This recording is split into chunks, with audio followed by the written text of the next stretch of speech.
Lepas berbuka hari pertama tu, kita orang tertidur. Tak pergi surau pula tu. Ish. Tapi hari kedua, kita orang tertidur juga. Ish, kau ni jangan nak bagi tahu. Esoknya kita pergi kan Ipin kan? Betul. Mana kau ni lambatnya?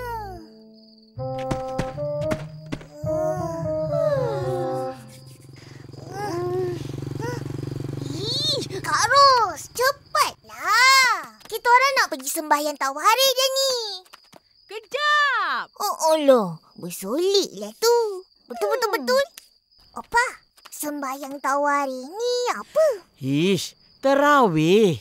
Sembahyang terawih ni ada bulan puasa aja. Siapa rajin buat, banyak pahala puasa dia. Faham? Oh, macam tu.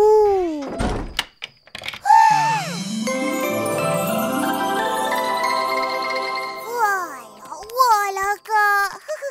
Lawalah. Macam Tuan Puteri Kayangan. Ish. Lari, Tuan Puteri marah. Kamu berdua jangan buat bising masa di surau nanti. Ya? Baik, Opa. Kalau korang bising, jaga korang. Jom. Dah nak masuk waktu ni. Alah.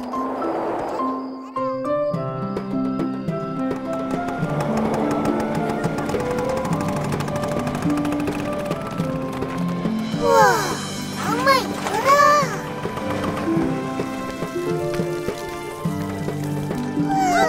Ipin! Hai!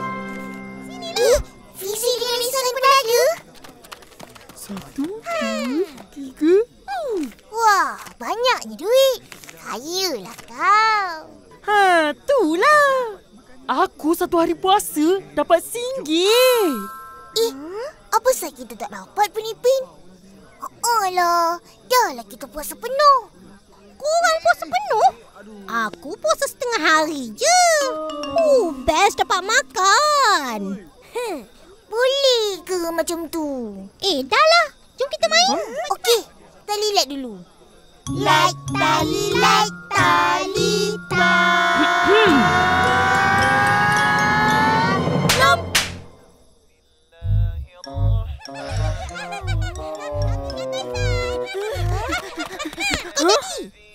Jadi balik.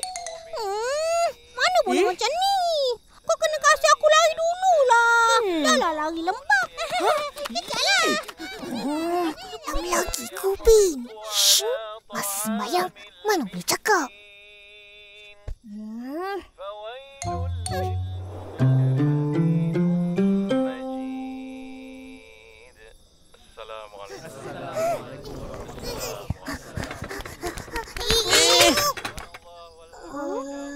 Atuk ni tak sembahyang ke? Alah, sembahyang sunat aja. Habis orang lain sembahyang? Ayo, dosa. Ish, budak-budak ni. Dah. Jangan kacau. Pergi main tempat lain.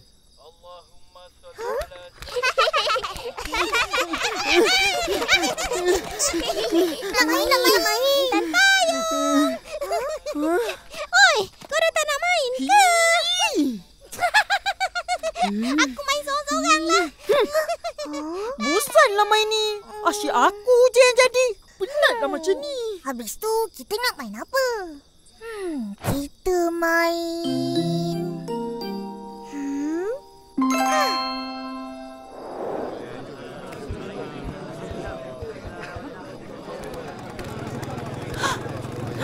Allah.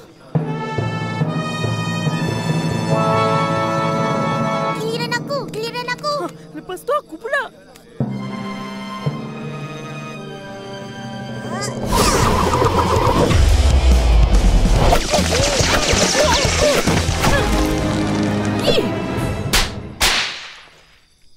Teruk, kita orang kena hentam dengan Kak Ros malam tu. Teruk. Lepas malam tu, kita orang dah tak main dah. Kita orang sembahyang betul-betul. Betul.